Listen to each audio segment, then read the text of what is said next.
नमस्कार. आता आपण आहोत तासगावमध्ये श्री गणरायाचा रथोत्सव, पटवर्धन संस्थानिकांच्या गणरायाचा रथोत्सव आता होतोय आणि ही गर्दी आपण बघतोय.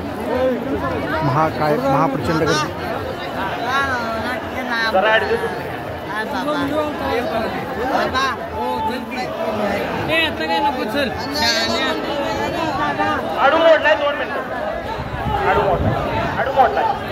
सगळं पूर्ण सोडायचा.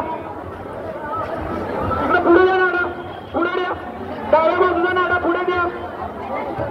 द्या पुढे, द्या पुढे. हा रथ आहे.